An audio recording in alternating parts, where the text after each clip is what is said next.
بسم اللہ الرحمن الرحیم۔ اب آ رہی ہیں جی 3 مدنی صورتیں، وہ ایک سے ایک بڑھ کر۔ سب سے پہلی جو ہے یہ سورت محمد ہے صلی اللہ علیہ وسلم۔ اس سورت کا نام، دوسرا نام سورت قتال ہے، جنگ، اور یہ پورے قرآن مجید کی منفرد صورت ہے۔ اس کے شروع میں نہ حروف مقطعات ہیں، نہ اللہ کی حمد و ثنا ہے، اور نہ قرآن مجید کی تعریف ہے۔ اکثر ہے نا کہ تنزیل من کتاب من اللہ العزیز الرحیم، ابھی ہم ساری صورتیں پڑھ کے آئے ہیں، لیکن کچھ نہیں، بالکل ڈائریکٹ گفتگو۔ اور اکثر جملے ایسے ہی ہیں کہ ان جملوں کے آخر میں اللہ تعالیٰ کی صفات یا اللہ تعالیٰ کے نام نہیں آئے، بلکہ ایسے جیسے روکھی گفتگو ہوتی ہے نا۔ ایک ہوتی ہے مسجع مکفہ گفتگو، جس میں الفاظ جوڑے جاتے ہیں اور پریزنٹیبل بنائی جاتی ہے، لیکن جب غصہ ہوتا ہے نا تو وہی جو بات ابھی میں آپ سے کہہ رہا تھا کہ اس میں جو ہے وہ جملے نہیں بنائے جاتے، تمہید شمید نہیں باندھی جاتی اور سیدھی ماری جاتی ہے منہ کے اوپر۔ یہ آپ کو اس صورت کی ہر آیت میں تقریباً یہی انداز ملے گا کہ وہ جو کوئی خوبصورت گفتگو ہوتی ہے، اللہ تعالیٰ کے ناموں سے سجایا جاتا ہے، اللہ تعالیٰ کی حمد و ثنا سے صورتوں اور آیات کو سجایا جاتا ہے۔ پورے قرآن مجید میں ہم 25 پارے پڑھ آئے ہیں، یہی انداز ہے نا کہ اکثر آیتیں جو ہیں وہ اللہ تعالیٰ کے خوبصورت ناموں پر ختم ہوتی ہیں، یا وہ نون جمع مذکر پہ فاسقون، محسنون، مومنون، یا یہی حالت نصب اور جر میں مسلمین، مومنین، فاسقین، یعنی یہ اعلان کر کے کہ اللہ تعالیٰ ایسا ہی۔ لیکن اس میں عجیب ہوگا معاملہ کہ تقریباً ساری کی ساری آیات جو ہیں جیسے روکھی ہوتی ہے نا، تو اصل میں یہ کیا ہے کہ یہ سورت ہاتھ میں تلوار لے کر نازل ہوئی ہے، اسی لیے اس کا دوسرا نام قتال ہے۔ سورہ بقرہ کی اکثر آیات ہجرت کی فوراً بعد نازل ہوئی ہیں۔ سورت بقرہ کے بعد اور غزوہ بدر سے پہلے یہ سورت نازل ہوئی ہے۔ اچھا، اب ذرا پہلے پہنچے آپ وہاں پر کہ what was the situation۔ نبی اکرم صلی اللہ علیہ وسلم پر مکہ مکرمہ میں 610 عیسوی میں وحی کا آغاز ہوا۔ 610 عیسوی میں جب آپ کی عمر 40 سال تھی قمری حساب سے، آپ پر وحی کا آغاز ہوا۔ اور کل میں آپ کو بتا چکا ہوں کہ بالکل ابتدا ہی میں نبی اکرم صلی اللہ علیہ وسلم کو اسائنمنٹ دے دی گئی تھی کہ اٹھو، کھڑے ہو جاؤ اور خبردار کرو لوگوں کو، وَرَبَّكَ فَكَبِّرْ، اور اپنے رب کو بڑا کرو۔ کیا ہوا؟ نبی اکرم صلی اللہ علیہ وسلم کا تو مذاق اڑایا گیا، اور آج بھی بالکل ایسے ہی ہے۔ جب کوئی نیا دائی اٹھے گا جو آپ کو کسی نئی بات کی دعوت دے گا، نئی ان دا سینس کہ وہ جو رواج چل رہا تھا اس کے برعکس، بات نئی نہیں ہوگی، بات ہر شخص کے دل کی ہوگی۔ نبی اکرم صلی اللہ علیہ وسلم کوئی نئی نویکلی بات نہیں کہہ رہے تھے۔ کیا کہہ رہے تھے؟ اللہ تمہارا رب ہے۔ ہر شخص کا دل گواہی دیتا تھا کہ یہ بات درست ہے، لیکن ایب نارمل کیوں؟ کہ وہاں تو شرک کا دورہ تھا، تو یعنی ایک عام آدمی جو ہے وہ تو ابھی سوچ ہی رہا ہوتا ہے کہ ہاں بات تو درست ہے۔ لیکن یاد کیجئے کہ ہم نے سورہ اعراف میں بھی پڑھا تھا کہ پیغمبر ہمیشہ قوم سے خطاب کرتا ہے، لیکن اعتراض کون کرتا ہے؟ ملأ الذین کفروا، کافروں کے سردار کرتے ہیں۔ تو عام لوگ جو ہیں ابھی کچھ سوچ بچار کر ہی ہوتے ہیں کہ ہاں اس کی بات درست ہے، کہ سرداران بیچ میں آ کے، چودھری بیچ میں آ کے اس پر اعتراض داغ دیتے ہیں اور لوگوں کو ڈائیورٹ کر دیتے ہیں اس کے خیال سے، اس نے جو بات کہی ہے اس سے، کیا کہہ کر وہ پاگل ہے۔ آج بھی بالکل ایسے ہی ہوگا کہ میں قرآن اکیڈمی میں قرآن مجید کی ایک خدمت سر انجام دے رہا ہوں. جب فیصل آباد میں کوئی اور مدرس آئے گا قرآن مجید کا جو بڑے اچھے طریقے سے ایکسپلین کرے گا، تو آپ لوگ جو ہیں وہ مجھ سے پوچھنا چاہیں گے کہ جی وہ فلانے صاحب میرے درس دے رہے ہیں، انہوں نے بارے کی خیال ہے. اب اگر تو میرے دل میں خوف خدا ہوگا تو میں کہوں گا کہ قرآن مجید کا درس دے رہا ہے، آپ سنیں جا کر ان کو. لیکن اگر میرے دل میں خوف خدا نہیں ہوگا تو میں اب مختلف طریقوں سے آپ کو ڈائیورٹ کرنے کی کوشش کروں گا. ڈونٹ لسن ٹو ہم، اب پاگل ہے، ایویں مارتا رہتا ہوں، ایک چلے دماغ میں ہو رہی. اب یہی چیز جو ہے وہ جب آگے بڑھتی ہے تو پھر اس پر جنوں کا سایہ ہو گیا ہے. بہت اب نارمل بات ہو رہی ہو کہ جس کا کوئی وہ جواب نہ دے سکے تو پھر بڑا آسان حال ہے کہ جنوں کا سایہ ہو گیا ہے، پاگل ہو گیا اصل میں. تو یہ آج بھی ایسے ہی ہوتا ہے. تو نبی اکرم صلی اللہ علیہ وسلم پر تو یہ زبانی حملے ہونے شروع ہو گئے، لیکن جو آپ کے ساتھی تھے، خاص طور پر جو نچلے طبقات تھے، under the influence of others, ان پر تشدد شروع ہو گیا. نوجوانوں پر تشدد. حضرت مصعب بن عمیر کو گھر سے نکال دیا گیا. حضرت عثمان کو ان کے چچا نے ایک چٹائی میں لپیٹ پر دھوڑی دے دی. حضرت ابوبکر کے والد نے ان کو مارا. حضرت سعد بن ابی وقاص کی والدہ نے بھوک ہڑتال کر دی.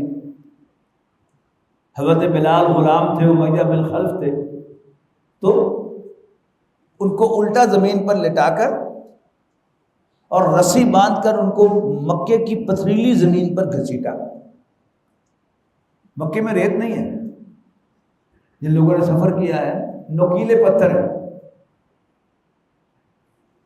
کسی اینٹوں کے فرش پر بھی کسی کو گھسیٹیں گے تو کیا ہوگا، لیکن وہ نوکیلے پتھروں والا فرش تھا، اس پر گھسیٹا.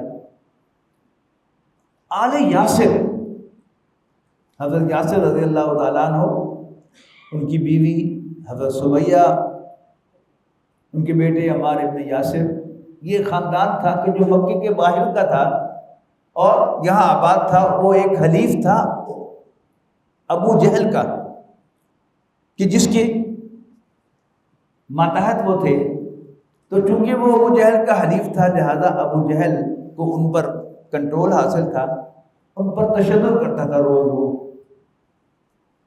لیکن نبی اکرم صلی اللہ علیہ وسلم نے مسلمانوں کو اپنے دفاع میں بھی ہاتھ اٹھانے سے منع کیا تھا. یہ ایک اسٹریٹجک موو تھی نبی اکرم صلی اللہ علیہ وسلم کی، اور یہ اللہ کی ڈائریکشن کے تحت تھی. سورہ نساء میں اس کا تذکرہ ہے، الم تر الی الذین قیل لهم کفوا ایدیکم، کہ آپ نے ان لوگوں کو دیکھا جن سے کہہ دیا گیا تھا کہ اپنے ہاتھ باندھے رکھو. اب جب حضرت یاسر اور حضرت سمیہ پر ظلم ہو رہا تھا تو کوئی 40 کے قریب مسلمان تو ہوں گے نا.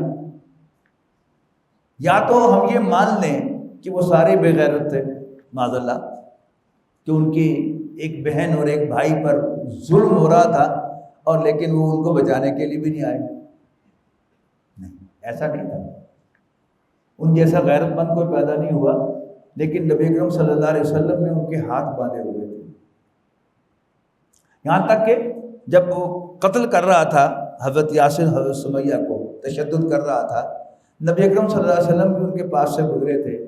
صرف یہ فرمایا تھا، اصبروا یا آل یاسر ان موعدکم الجنہ، یاسر کے گھر والوں صبر کرو، تمہارے وعدے کی جگہ جنت ہے. تو پوری مکی زندگی ایسے ہی گزری کہ دفاع میں بھی ہاتھ اٹھانے کی اجازت نہیں.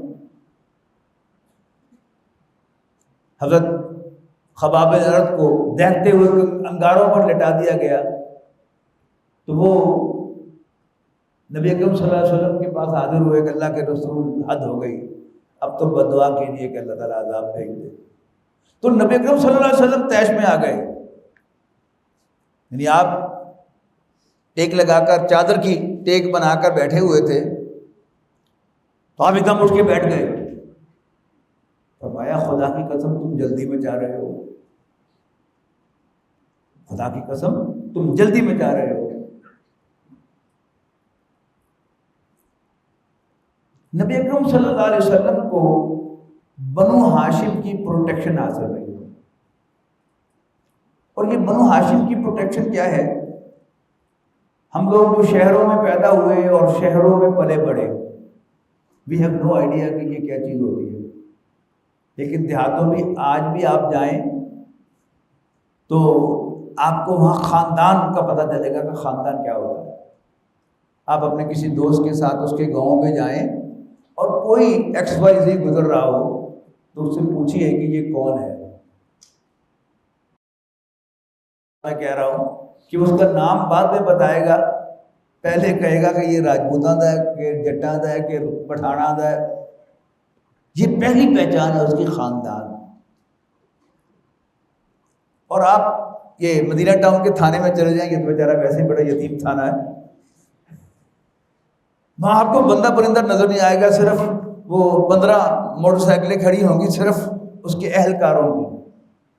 شہری علاقہ ہے نا، اندر بے شک کس پر جوتے پڑ رہے ہیں، کسی کو کچھ ہو رہا ہو، کسی کو خبر نہیں، لیکن آپ کسی دیہات کے تھانے میں جائیں جہاں بے شک شہر میں وہ تھانہ لیکن بہت سارے دیہات لگتے ہوں، تو وہاں پر آپ کو ہر وقت 50 سے 100 بندہ جو ہے کم سے کم نظر آئے گا۔ یہ کون لوگ ہوتے ہیں کہ اگر راجپوتاں دا بندہ پھڑیا ہے تو سارے راجپوت پیچھے، رائیاں دا پھڑیا ہے تو سارے رائی پیچھے، جٹاں دا پھڑیا ہے سارے جٹ پیچھے۔ بے یارو مددگار نہیں چھوڑتے وہ اپنے بندے کو۔ تو چونکہ وہ قبائلی ایک ماحول تھا وہاں پر، تو آپ بلونگ کرتے تھے، بنو ہاشم تھے، آپ کے پردادا کا نام ہاشم تھا، تو اب ہاشم کی ساری اولاد جو ہے وہ ہاشم کے بیٹے ہیں۔ قبیلہ قریش ہے، اس کے اندر آگے یہ خاندان ہے۔ ابو طالب خاندان کا سربراہ تھا پچھلے سمجھیے کہ کوئی 32 سال سے، یعنی اب آپ کی عمر 8 برس تھی تو آپ کے دادا کا انتقال ہوا تھا، ان کے بعد خاندان کا سربراہ جو تھا ابو طالب بنا۔ ابو طالب بڑا روایتی آدمی تھا۔ اب وہ روایت کیا ہے کہ جو میں نے کہا نا کہ تھانے کے اندر پورا خاندان پیچھے آیا ہوا ہے، کیا مطلب ہے اس کا؟ کیا واقعی وہ سمجھتے ہیں کہ ہمارے لڑکے نے غلط کام کیا ہے، نہیں کیا، اور بے گناہ پکڑ کے لے آئے ہیں؟ نہیں پتہ ہوتا ان کو۔ یعنی اگر کوئی لڑکا کسی کی بہو بیٹی اغوا کر کے لے جائے تو خاندان کے اندر 4 دیواری کے اندر اس کو جوتے بھی مار لیں گے، لیکن خاندان کے باہر سارے اس کے ساتھ کھڑے ہوں گے، خبردار ساڑھے بڑے بات لایا تھا۔ ابو طالب نے یہ اختیار کیا، رول اختیار کیا کہ یہ نہیں میں نے بتا کہ محمد کیا کی رہا ہے، منڈا ساڑھا ہے، خبردار ساڑھے بڑے بات لایا۔ اور نبی اکرم صلی اللہ علیہ وسلم کی عمر جب تک 40 برس سے 50 سال ہوئی، یعنی پورے 10 سال ابو طالب نے آپ کو پروٹیکٹ کیے رکھا انڈر دی امبریلا آف بنو ہاشم۔ اس دوران کیا ہوا کہ قریش نے بڑے اٹیمپٹ کیے کہ کسی طرح وہ بنو ہاشم کو راضی کر لیں کہ محمد کو ہمارے حوالے کر دے، لیکن اس نے کہا نو وے۔ یعنی اس میں سخت اقدامات بھی ہوئے اور بڑے بڑے دلچسپ جو اقدامات ہیں وہ بھی سجیسٹ کیے گئے۔ مثلا قریش نے ایک پرپوزل پیش کی ابو طالب کو کہ ابو طالب منڈا ایکسچینج کر رہا ہے۔ عتبہ بن ربیعہ کا ایک بیٹا بڑا ہینڈسم تھا، تو کہا کہ یہ تم لے لو اور محمد ہمیں دے دو۔ ابو طالب نے کیا واہ جی واہ، منہ تھوڑا سونا ہے کہ میں تمہارے بٹے کو کھلاؤں پلاؤں اور تم میرے بیٹے کو قتل کر دو، دوڑ جاؤ کاٹیے سیدھے سے۔ لیکن اس کے بعد پھر قریش نے پھر سر جوڑ کے بیٹھے اور انہوں نے کہا کہ پھر ابو طالب ایسے نہیں مانے گا، ہم اس کو بائیکاٹ کی دھمکی دیتے ہیں۔ تو دھمکی دی کہ اگر تم یہ نہیں کرو گے تو پھر ہم تمہارے پورے خاندان کا بائیکاٹ کر دیں گے۔ تو ابو طالب نے کہا کر دو۔ یعنی اگر تو دھمکی کام آ جائے پھر ونر ہوتے ہیں دھمکی دینے والے، لیکن اگر دھمکی پر اگلا بندہ نہ ڈرے تو پھر ونر ہوتا ہے نہ ڈرنے والا۔ تو کیا ہوا، ان کی یہ اسکیم بھی فیل ہو گئی، لیکن انہوں نے بالفعل 3 سال کا بائیکاٹ کیا بنو ہاشم کے ساتھ۔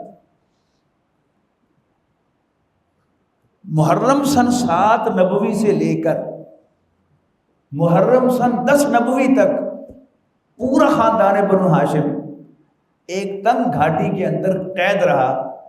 ادھر بھی اونچا پہاڑ، ادھر بھی اونچا پہاڑ، ادھر بھی پہرا، ادھر بھی پہرا، یہاں تک کہ کھانے پینے کی چیزیں بھی اندر نہیں جا سکتی۔ ایک کوئی انفلوئنشل آدمی تھا، اللہ تعالیٰ نے بندوبست کیا تھا کہ وہ غلے سے بھرا ہوا اونٹ جو ہے وہاں چھوڑ دیتا تھا، اور وہ اونٹ خود ہی چرتا چرتا ادھر ادھر سے اندر چلا جاتا تھا اور غلہ پہنچ جاتا تھا ہر ہفتے۔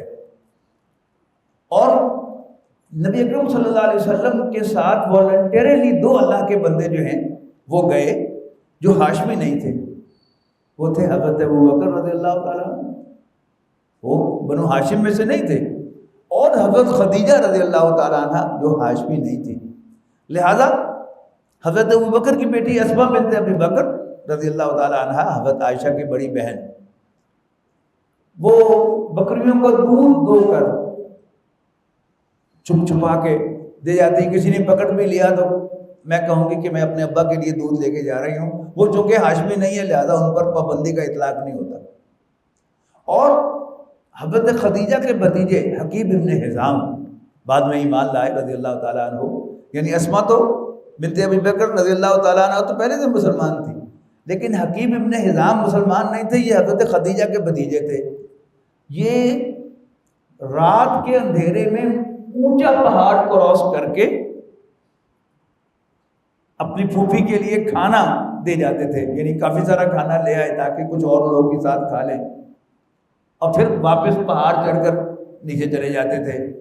تو ان کا بھی بڑا اہم کردار ہے۔ حکیم ابن حزام بعد میں ایمان لائے رضی اللہ تعالیٰ عنہ۔ تو 3 سال تک یہ مقاطعہ، یہ بائیکاٹ قائم رہا، اور پھر اللہ تعالیٰ نے خاص بندوبست کیا کہ پھر وہ اس معاہدے کو دیمک چاٹ گئی جو کعبے میں لٹکایا گیا تھا نسین، اور کچھ لوگ بھی گفتگو کرنے لگے ایک دوسرے سے، میرا جا کے یار بڑی زیادتی ہو رہی ہے۔ ہم نے کہا میرا بھی یہی خیال ہے، ہمیں کچھ کرنا چاہیے۔ ہاں میرا بھی یہی خیال ہے۔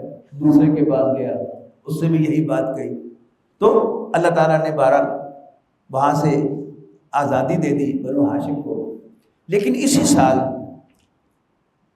نبوت کے 10ویں سال نبی اکرم صلی اللہ علیہ وسلم کو 2 صدمے دیکھنے پڑے۔ ایک حضرت خدیجہ کا انتقال ہو گیا، اور دوسرے ابو طالب کا انتقال ہو گیا۔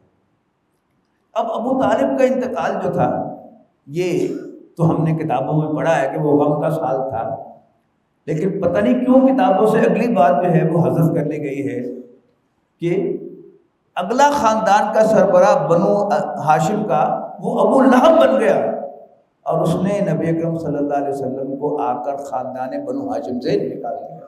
یعنی وہ جو قریش کا مطالبہ تھا دیرینہ، وہ پورا کر دیا اس نے۔ اب نبی اکرم صلی اللہ علیہ وسلم مکے میں نہیں رہ سکتے تھے، اس لیے کہ مکہ مکرمہ ایک قبیلے کا شہر تھا، اس میں یا تو کوئی کرشی رہ سکتا تھا یا کرشی کا غلام یا اس کا حلیف۔ لہذا آپ نے اپنے آزاد کردہ غلام زید ابن حارثہ کے ذریعے، تو زید ابن حارثہ جن کا ذکر ہم نے سورہ احزاب میں پڑھا ہے کہ جن سے نبی اکرم صلی اللہ علیہ وسلم نے شادی کی تھی اپنی پھوپھی ذات بہن حضرت زینب کی، لیکن بہرحال وہ چلا نہیں معاملہ، تو وہ ہم نے سورہ احزاب میں پڑھا تھا۔ تو ان کو کنیکٹ کر کے رکھا کریں سارے کہ کون کون تھا، تو انشاءاللہ سیرت النبی آپ کو اچھی سمجھ میں آ جائے گی۔ تو ان کے ذریعے سے آپ نے 2-3 سرداروں کو پیغام بھیجا کہ مجھے پناہ دے دو، تو انہیں پناہ نہیں دی۔ تو آپ طائف تشریف لے گئے، اور طائف میں جو کچھ ہوا وہ آپ کو معلوم ہے۔ اب طائف سے واپسی پر نبی اکرم صلی اللہ علیہ وسلم کی وہ مناجات ہے، اللہم الیک اشکو ضعف قوتی وقلۃ حیلتی وحواری علی الناس، اے اللہ میں تجھ سے شکوہ کرتا ہوں، شکایت کرتا ہوں اپنی قوت کی کمزوری اور اپنے وسائل کی کمی اور لوگوں کے حوالے کیے جانے کا۔ اے اللہ مجھے کس کے حوالے کر دیا ہے؟ ام الی بعید یتجہمنی ام الی عدو ملکتہ امری، ایسے دشمن کے حوالے کے جس کو تو نے اختیار دے دیا، اور ایسے بیگانے کے حوالے کر دیا جس کے دل میں کوئی رحم نہیں۔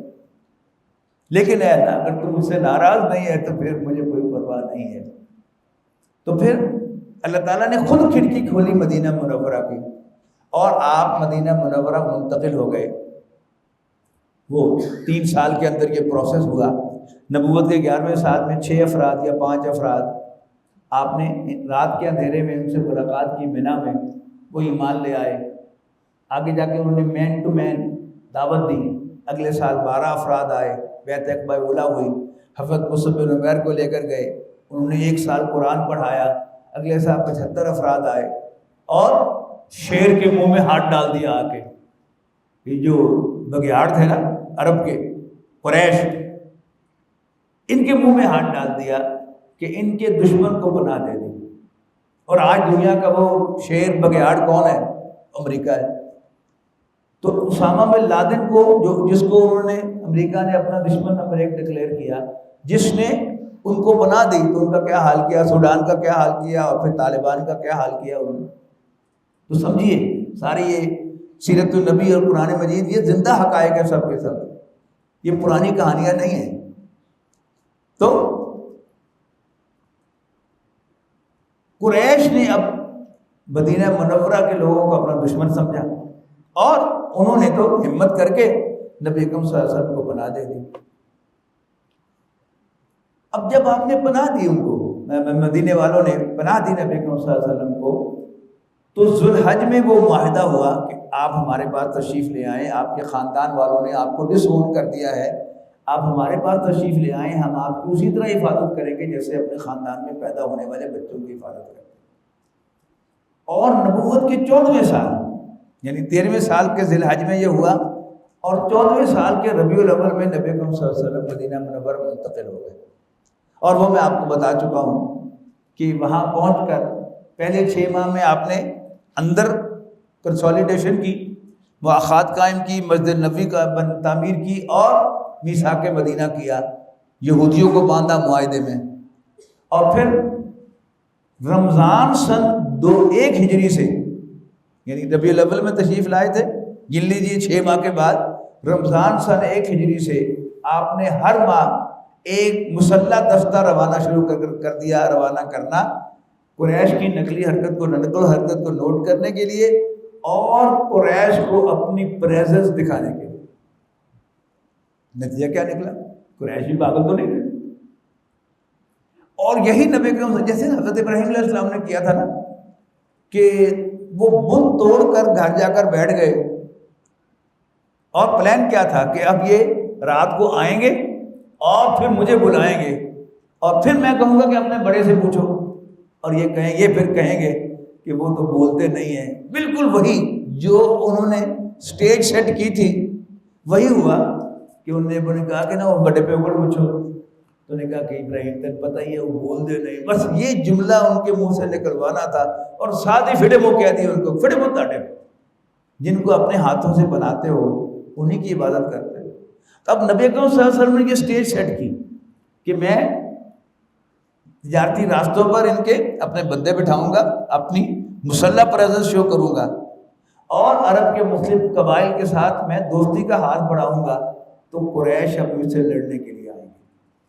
اور بالکل وہی ہوا کہ رمضان سن 1 ہجری میں پہلا دستہ آپ نے روانہ کیا تھا، تو رمضان سن 2 ہجری میں غزوہ بدر ہو گیا۔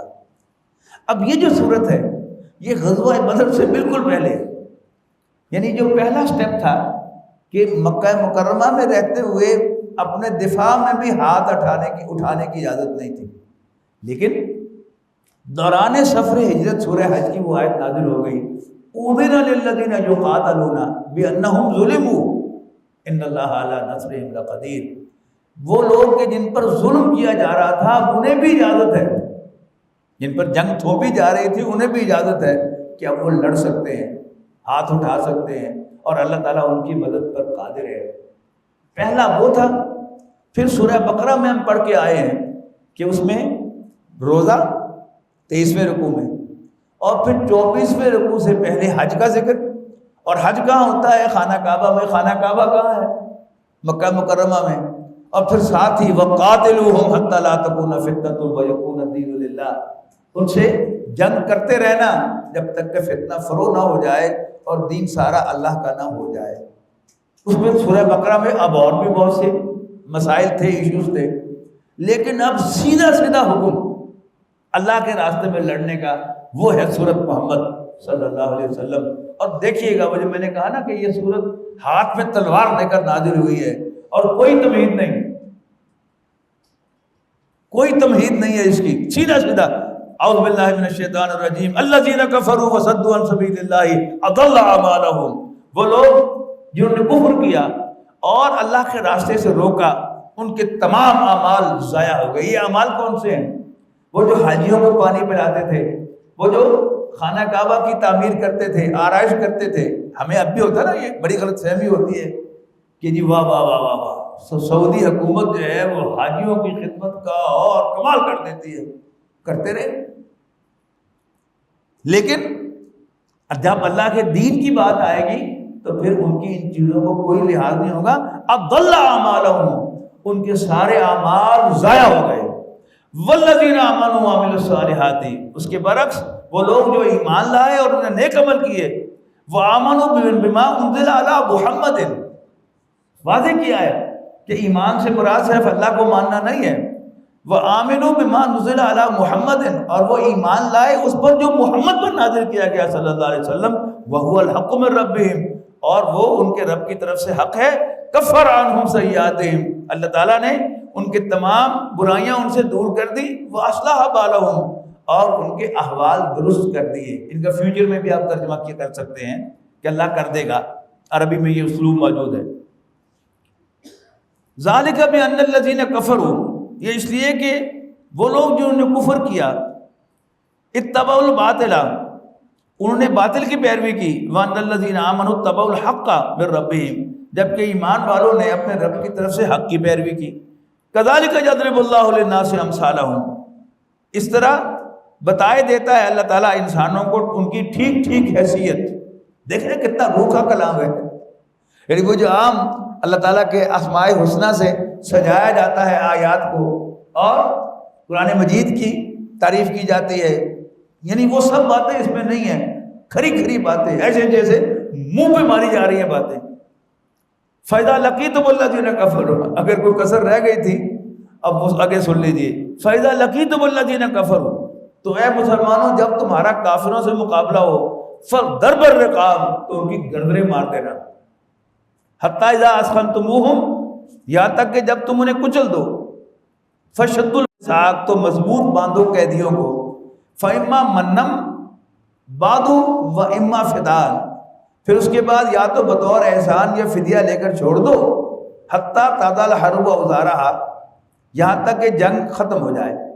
ذَلِكَ، یہ تو ہے صحیح طریقہ، وَلَوْ شَاءَ اللَّهُ لَانتَصَرَ مِنْهُمْ، اور اگر اللہ چاہتا تو اللہ تعالیٰ خود ہی ان سے نبٹ لیتا، وَلَٰكِن لِيَبْلُوَ بَعْضَكُمْ بِبَعْضٍ، لیکن اس نے چاہا کہ وہ تمہیں ایک دوسرے کے ذریعے سے آزمائے۔ وَالَّذِينَ قُتِلُوا فِي سَبِيلِ اللَّهِ، اور وہ لوگ جو اللہ کے راستے میں قتل ہو جائیں، فَلَن يُضِلَّ أَعْمَالَهُمْ، اللہ تعالیٰ ہرگز ان کے اعمال کو ضائع نہیں کرے گا، سَيَهْدِيهِمْ وَيُصْلِحُ بَالَهُمْ، وہ ضرور انہیں دکھائے گا سیدھا راستہ اور درست کر دے گا ان کے احوال، وَيُدْخِلُهُمُ الْجَنَّةَ، اور داخل کرے گا انہیں اس جنت میں، عَرَّفَهَا لَهُمْ، جس سے وہ واقف کرا چکا ہے انہیں۔ یا ایھا الذین آمنوا، اے ایمان والو، ان تنصروا اللہ ینصرکم، اگر تم اللہ کی مدد کرو گے تو وہ تمہاری مدد کرے گا، وَيُثَبِّتْ أَقْدَامَكُمْ، اور تمہارے قدموں کو جما دے گا، وَالَّذِينَ كَفَرُوا فَتَعْسًا لَهُمْ، اور وہ لوگ جنہوں نے کفر کیا ان کے لیے ہلاکت ہے، وَأَضَلَّ أَعْمَالَهُمْ، اور اللہ تعالیٰ ان کے اعمال کو ضائع کر دے گا۔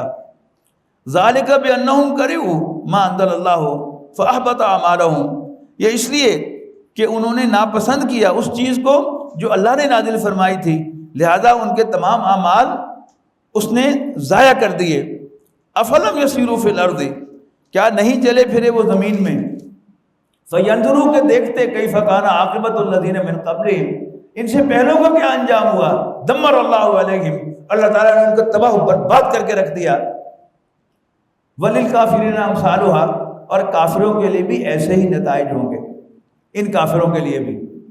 ذالک بان اللہ مولی الذین آمنوا، یہ اس لیے کہ بے شک اللہ تو ایمان والوں کا حامی و ناصر ہے، وان الکافرین لا مولی لہم، اور کافروں کا کوئی حامی و ناصر نہیں ہے۔ ان اللہ یدخل الذین آمنوا وعملوا الصالحات جنات، بے شک اللہ تعالیٰ داخل فرمائے گا ان لوگوں کو جو ایمان لاتے اور نیک عمل کرتے ہیں ایسے باغات میں تجری من تحتہا الانہار، کہ جن کے نیچے نہریں بہتی ہوں گی، والذین کفروا یتمتعون ویاکلون کما تاکل الانعام، اور جو لوگ کافر ہیں مزے لوٹ رہے ہیں، کھا پی رہے ہیں چند روزہ زندگی میں جیسے جانور کھاتے ہیں۔ والنار مثوی لہم، اور ان کا آخری ٹھکانہ آگ ہے، جہنم ہے۔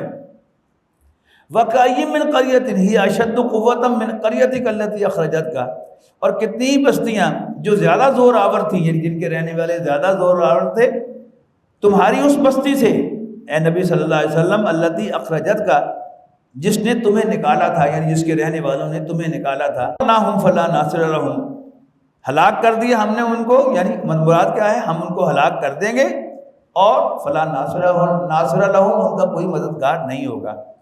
افمن کان علی بینۃ من ربی، کیا بھلا وہ شخص جو صاف اور صریح ہدایت پر ہو اپنے رب کی جانب سے، کمن زین لہ سوء عملہ، ان لوگوں کی طرح ہے کہ جن کے لیے ان کے برے اعمال پرکشش بنا کر دکھائے گئے ہیں، واتبعوا اہواءہم، اور وہ اپنی خواہشات کی پیروی کرتے ہیں۔ مثل الجنت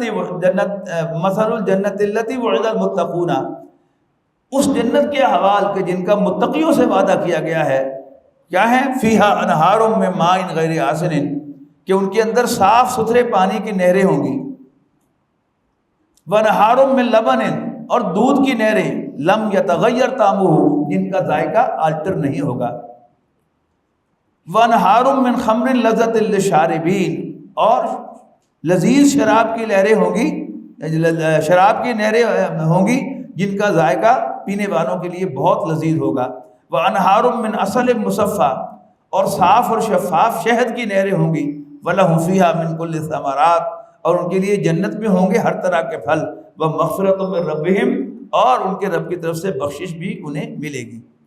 اب یہ نہریں کس طرح ہوں گی؟ بالکل اللہ تعالیٰ اس پر قادر ہے کہ بالکل اوپن نہر ہو اور اس میں کوئی کثافت نہ ہو، اور ایسا بھی ہو سکتا ہے کہ جیسے پائپس ہیں، یہ نہریں ہیں نا ہمارے گھروں میں، وہ نیچے نہریں بہہ رہی ہیں، ٹھنڈے پانی کی، گرم پانی کی، تازے پانی کی، ایسا ہی کوئی انتظام ہو، اور اللہ تعالیٰ کے یہاں پابند ہے ان دو طریقوں کا۔ پتہ نہیں کیا قدرت ہوگی، لیکن قرآن مجید کہہ رہا ہے کہ نہریں ہوں گی، ہم کہیں گے یس نہریں ہوں گی۔ اللہ تعالیٰ ہمیں ان سب نہروں میں سے پلائے، ہم پانی بھی پئیں، شراب بھی پئیں، شہد بھی پئیں، دودھ بھی پئیں، ان میں سے یہ اللہ تعالیٰ کی نعمتیں ہیں کہ جو اس نے اپنے بندوں کے لیے تیار کر رکھی ہیں۔ کمن ہوا خالد فی النار، کیا یہ لوگ ان کی مانند ہو سکتے ہیں جو آگ میں ہیں، وسقوا ماء حمیما، جن کو کھولتا ہوا پانی پلایا جائے گا، فقطع امعاءہم، جو ان کی آنتوں کو ٹکڑے ٹکڑے کر دے گا، ومنہم من یستمع الیک، اور اے نبی ان میں سے کچھ لوگ ایسے ہیں جو بظاہر آپ کی بات کان لگا کر سنتے ہیں، حتی اذا خرجوا من عندک، یہاں تک کہ جب آپ کی محفل سے باہر نکلتے ہیں، قالوا للذین اوتوا العلم، تو وہ پوچھتے ہیں ان لوگوں سے جن کو علم دیا گیا ہے، ماذا قال آنفا، یہ اللہ کے رسول نے ابھی بھی کیا کہا تھا، اولئک الذین طبع اللہ علی قلوبہم، یہ وہ لوگ ہیں جن کے دلوں کو اللہ نے سیل کر دیا ہے، واتبعوا اہواءہم، اور اپنی خواہشات کی پیروی کرتے ہیں۔ یہ کون ہیں؟ یہ منافقین ہیں۔ اب ان کو ہال پڑھ رہے ہیں، کوئی تو کم خراب ہو گیا، یعنی ہم تو صرف یہ خوشخبریاں سن کے آئے تھے کہ جنت ملے گی اور یہ ہوگا، حوریں ہوں گی اور شراب کی نہریں چل رہی ہوں گی، یہ کیا ہو گیا؟ تو انہوں نے جو ہی نبی اکرم صلی اللہ علیہ وسلم نے وہ مسلح دستے روانہ کرنے شروع کیے، تو انہوں نے کہنا شروع کیا کہ اگر دشمن کو گڑ کھلا کر مارا جا سکے تو پھر لڑنے کی کیا ضرورت ہے، ہم یہی دعوت دیتے رہیں، یہاں تک کہ وہ سب معاملہ جب وہ سیدھا ہو جائے گا، نہیں نہیں نہیں نہیں، یہ خامخواہ چھیڑخانی، لڑائی اچھی بات نہیں ہے، خامخواہ پریشانی ہوگی، کچھ ان کا نقصان بھی ہم کر لیں گے لیکن ہمارا بھی تو نقصان ہوگا نا۔ اب یہ وہ چیز ہے کہ اولئک الذین طبع اللہ علی قلوبہم، اللہ نے ان کے دلوں کو سیل کر دیا ہے، واتبعوا اہواءہم، اور وہ اپنی خواہشات کی راہ پر چل رہے ہیں، والذین اہتدوا، اور وہ لوگ جو اللہ تعالیٰ کے بتائے ہوئے راستے پر چلتے ہیں، زادہم ھدی، اللہ تعالیٰ ان کو آگے بڑھائے گا ہدایت میں، وآتاہم تقواہم، اور انہیں خدا خوفی عطا فرمائے گا۔ فہل ینظرون الا الساعۃ، تو یہ کس چیز کا انتظار کر رہے ہیں؟ قیامت کا۔ ان تاتیہم بغتۃ، کہ وہ اچانک ان پر آ جائے، فقد جاء اشراطها، اور اس کی نشانیاں تو ظاہر ہو چکی ہیں۔ فَأَنَّىٰ لَهُمْ ذِكْرَهُمْ، بھلا کون سا موقع ہوگا ان کے لیے جب آ ہی جائے گی وہ گھوڑی نصیحت قبول کرنے کا۔ فَعْلَمْ أَنَّهُ لَا إِلَٰهَ إِلَّا اللَّهُ، بس جان لے اے نبی صلی اللہ علیہ وسلم کہ اللہ کے سوا کوئی عبادت کے لائق نہیں ہے۔ وَاسْتَغْفِرْ لِذَنبِكَ، بس اپنے گناہ کی آپ معافی مانگیں۔ یہ ذنب جو ہے یہ دم کو بھی کہتے ہیں، جانور کی دم جو ہوتی ہے، اور اس کا مطلب کیا ہے؟ دم جو کہ پیچھے ہوتی ہے نا، کہ وہ جو لیول ہے جس کو اچیو کرنا تھا اس سے تھوڑا سا کم۔ ظاہر ہے جو بھی نیک آدمی یا رسپانسبل آدمی ہوتا ہے نا کسی ادارے میں، وہ خوب محنت کر رہا ہوتا ہے اور بڑی بیسٹ پرفارمنس ہوتی ہے اس کی، لیکن پھر بھی اسے احساس ہوتا ہے کہ نہیں شاید کچھ کمی رہ گئی ہے، میں تھوڑا سا اور کر سکتا تھا۔ انبیاء کرام کی یہی کیفیت ہے کہ وہ بیسٹ پرفارم کر رہے ہوتے ہیں لیکن انہیں احساس ہوتا ہے کہ نہیں شاید کچھ کوتاہی رہ گئی، کچھ کمی رہ گئی۔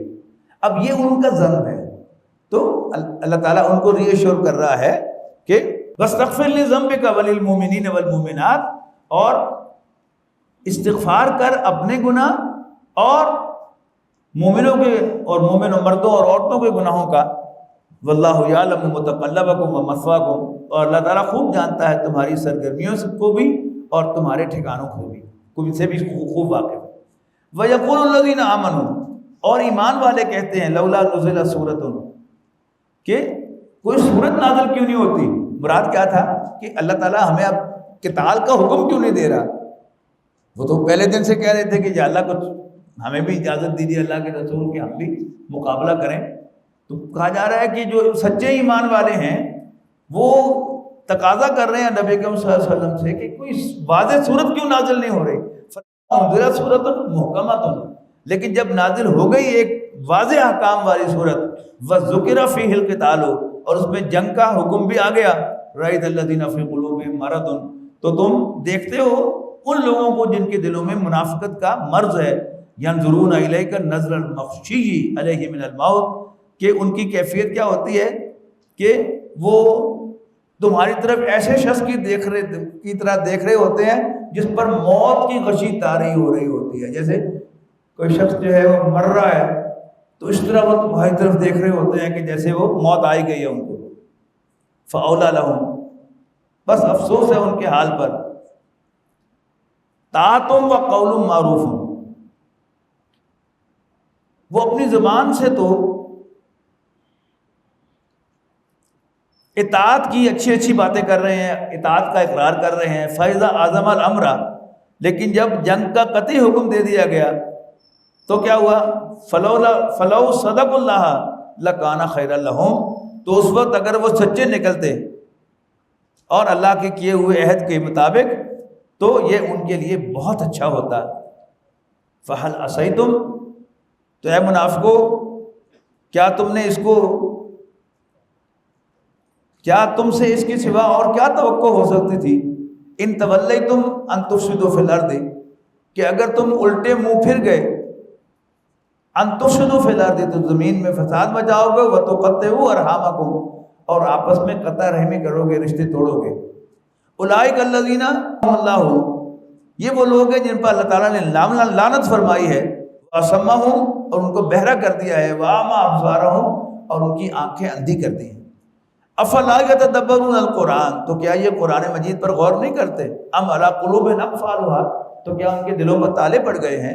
ان الذین ارتدوا علی ادبارہم، یقیناً وہ لوگ جو الٹے پھر گئے اپنے پاؤں، اپنی ایڑیوں پر، من بعد ما تبین لہم الہدی، اس کے بعد کہ ان پر ہدایت واضح ہو گئی، الشیطان سول لہم، شیطان نے آسان کر دیا ان کے لیے یہ کام، واملی لہم، اور دراز کر رکھا ہے جھوٹی توقعات کا سلسلہ ان کے لیے، ذالک بانہم قالوا، یہ اس لیے کہ یہ کہتے ہیں، للذین، ذالک بانہم قالوا للذین کرہوا ما نزل اللہ سنطیعکم فی بعض الامر، یہ اس لیے کہ انہوں نے کہا ان لوگوں سے جو ناپسند کرتے تھے اس چیز کو کہ نازل کی اللہ نے، جو اللہ نے نازل کی، کہ ہم ضرور مانیں گے تمہاری باتیں بعض معاملات میں، واللہ یعلم اسرارہم، اور اللہ تعالیٰ ان کی خفیہ باتوں کو خوب جانتا ہے، فکیف اذا توفتہم الملائکۃ، تو پھر کیا حال ہوگا اس وقت جب روحیں قبض ہوں گی، فرشتے ان کی روحیں قبض کریں گے،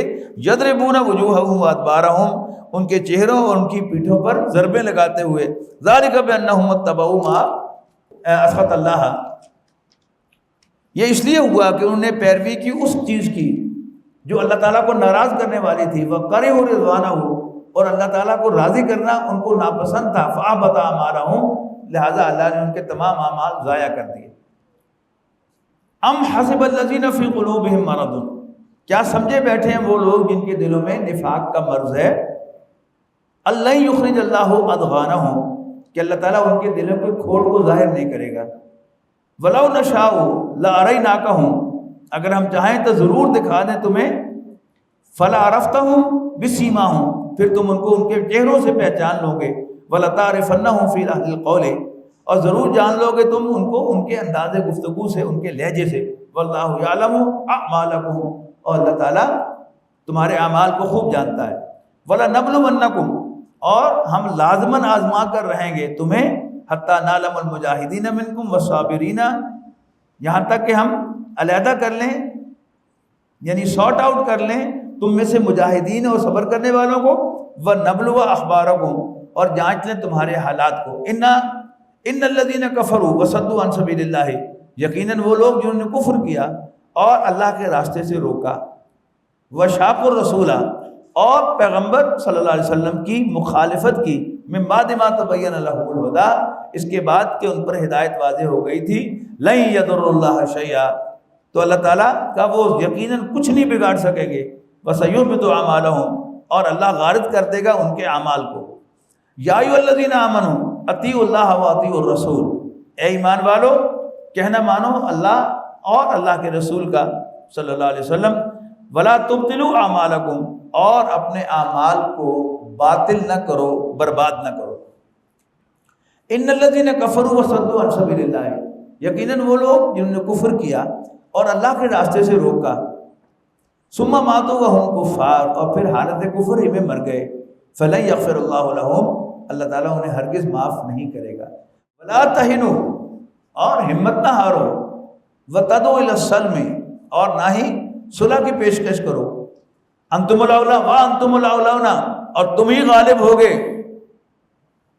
واللہ معکم، اللہ تمہارے ساتھ ہے، ولن یضیع اعمالکم، اور اللہ تمہارے اعمال کو ہرگز ضائع نہیں کرے گا۔ جنگ میں ہوتا ہے نا کبھی ذرا پردہ نیچے ہو جاتا ہے تو اللہ تعالیٰ یعنی یہ کہنا نا کہ چک کے رکھا ہے، ہارنا، ہمت نہ ہارنا، صلح دی پیشکش نہ کرنا، میں ڈٹ نالا، میں الٹیمیٹ تانوں اونچا کراں گا، انتم الاولانا، تم ہی اونچے ہوگے، واللہ معکم، اللہ تمہارے ساتھ ہے، ولن یضیع اعمالکم، اور وہ تمہارے اعمال کو ہرگز ضائع نہیں کرے گا، انما الحیات الدنیا لعب و لہو، بے شک دنیاوی زندگی کھیل اور تماشا ہے، اور یہ میں عرض کر چکا ہوں کہ یہ ایکٹ پلے کے معنوں میں آتا ہے، جس طرح کسی مووی یا ڈرامے میں جو ایکٹر ہے کبھی تو وہ بڑا مظلوم بنا ہوا ہوتا ہے، مارے کھا رہا ہوتا ہے، لیکن دیکھنے والوں کے لیے وہ مارے کھا رہا ہوتا ہے، لیکن وہ جو ہے اس سے ملینز آف پاؤنڈز کمانے والا ہوتا ہے۔ تو بالکل یہی معاملہ ہے کہ اس دنیا میں ممکن ہے تمہیں مار پڑے، تمہیں پریشانی کا سامنا کرنا پڑے، لیکن جو میں تمہیں انعام دوں گا اس کا تصور کرو۔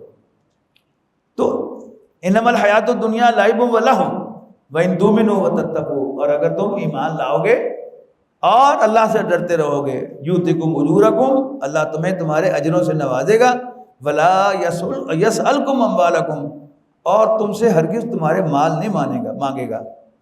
عارضی طور پر تم سے وہ تقاضا کر رہا ہے کہ اپنی جان اور مال جو ہے وہ لگاؤ، لیکن الٹیمیٹلی کیا ہے، اللہ تعالیٰ تم سے یہ تقاضے نہیں کرے گا۔ ان یسألکموہا، اور اگر کہیں مانگ لے تم سے تمہارے مال، فیوفکم، تبخلوا ویخرج اضغانکم، یعنی اگر کہیں مانگ لے تم سے تمہارے مال اور طلب کرے تم سے سب کے سب، تبخلوا تو تم بخل کرو گے، ویخرج اضغانکم، اور ظاہر کر دے گا اللہ تمہارے دلوں کے کھوٹ۔ ہاں انتم، یعنی اگر تم نے دل میں کوئی چور رکھا اور اللہ کے راستے میں خرچ کرنے سے تم کترائے اور کوئی ہیرا پھیری کی، تو اللہ تعالیٰ کے تو علم میں ہوگا، اور وہ تمہارا یہ کھوٹ لوگوں کو دکھا کر رہے گا کہ یو آر ناٹ لائل۔ اور یہی ہوتا ہے کہ تکلیف میں آپ کے دو قسم کے ساتھی ہوتے ہیں، یعنی یہاں اصل جو مرکز ہے وہ تو نبی اکرم صلی اللہ علیہ وسلم ہے نا۔ تو جب تکلیف آتی ہے تو جو منافق کردار کے لوگ ہوں گے وہ تو کوئی وے آؤٹ نکال کر اور بھاگ جائیں گے، نکل جائیں گے، لیکن جو مخلص ہوں گے، صاحب ایمان ہوں گے، وہ جو ہے وہ ڈٹے رہیں گے خواہ جو بھی مصیبت آ جائے۔ ہاں انتم ہؤلاء تدعون لتنفقوا فی سبیل اللہ، دیکھو یہ تم ہی ہو جنہیں دعوت دی جاتی ہے کہ خرچ کرو اللہ کے راستے میں، فمنکم من یبخل، تو تم میں سے کچھ وہ ہیں کہ جو بخل کرتے ہیں، ومن یبخل، اور جو بخل کرتا ہے، فانما یبخل عن نفسہ، تو وہ اپنے ہی آپ سے بخل کرتا ہے، واللہ الغنی وانتم الفقراء، اللہ تو غنی ہے لیکن تم سب کے سب اس پر ڈیپینڈنٹ ہو، وہ انڈیپینڈنٹ ہے۔ یعنی سورہ فاطر میں ہم نے کیا پڑھا تھا، یا ایھا الناس انتم الفقراء الی اللہ واللہ هو الغنی الحمید، پہلے فقیر ہونے کا ذکر تھا میرے اور آپ کے، کہ لوگوں تم سب اللہ کے محتاج ہو، اس پر ڈیپینڈنٹ ہو، جبکہ اللہ کسی پر ڈیپینڈنٹ نہیں ہے۔ یہاں پہلے اللہ کا ذکر کر دیا، واللہ الغنی، یہ جو اللہ تم سے مانگ رہا ہے نا کہ اپنے مال خرچ کرو، اپنی جانیں کھپاؤ، اللہ تمہارا محتاج نہیں ہے، وہ غنی ہے، تمہیں آزما رہا ہے، وانتم الفقراء، تم محتاج ہو۔ پھر وہی بات جو میں نے نوٹ کروائی تھی کہ جہاں بھی اللہ تعالیٰ اس بات کا بیان کرتا ہے کہ تم فقیر ہو اور اللہ غنی ہے، اس کے بعد ایک بات ضرور ملتی ہے آپ کو قرآن مجید میں کسی نہ کسی اسلوب میں، کہ اگر تم منہ پھیر لو گے تو ہے یا یورش تاتار کے افسانے سے، پاس باں مل گئے کعبے کو صنم خانے سے۔ اب جو احادیث کی روشنی میں سیناریو ہے دنیا کا، اور غالباً وہ سٹیج جو ہے وہ سیٹ ہو رہی ہے، وہ کیا ہے کہ ایک بڑی جنگ مسلمانوں اور یہودیوں اور عیسائیوں کے درمیان ہونے والی، اور کچھ عجب نہیں کہ یہی وقت ہو حضرت مہدی کے ظہور کا، اور پھر المسیح الدجال کے ظاہر ہونے کا، اور پھر حضرت عیسیٰ علیہ السلام کی تشریف آوری کا۔ اب احادیث کی روشنی میں یہ معلوم ہوتا ہے کہ غلبہ اسلام کا ہے، لیکن آج کے مسلمانوں کا غلبہ کہیں سے ثابت نہیں ہے۔ میرے اور آپ کے سوچنے کی چیز کیا ہے کہ جب اسلام کو میری یا آپ کی ضرورت پڑے تو ہم کہاں کھڑے ہوں گے؟ ہم آگے بڑھ کر اپنے آپ کو پیش کریں گے، یا ہم چپکے سے کھسک جانے کی کوشش کریں گے؟ اللہ تو ہمارا محتاج نہیں ہے، نہ اسلام ہمارا محتاج ہے۔ واللہ الغنی، اللہ بے نیاز ہے، انڈیپینڈنٹ ہے، وانتم الفقراء، تم فقراء ہو۔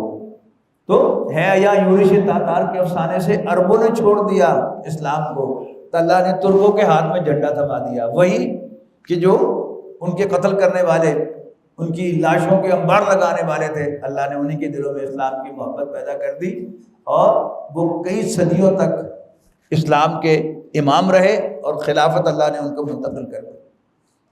آج اس وقت کا جب مسلمان ہے، اس کے سوچنے کا وقت یہی ہے، یہی کام ہے کہ وہ سوچے کہ اس نے اپنی جان و مال بچانی ہے یا اللہ کے دین کو بچانے کی فکر کرنی ہے۔ اللہ تعالیٰ ہمیں اس کی صحیح توفیق عطا فرمائے۔ وَإِن تَتَوَلَّوْا، اور اگر تم نے منہ موڑ لیا، يَسْتَبْدِلْ قَوْمًا غَيْرَكُمْ، تو اللہ تعالیٰ تمہیں اور لوگوں سے ریپلیس کر دے گا۔ ثُمَّ لَا يَكُونُوا أَمْثَالَكُمْ، اور پھر وہ تمہارے جیسے نہیں ہوں گے۔ بارک اللہ لی و لکم فی القرآن العظیم ونفعنی وإیاکم بالآیات والذکر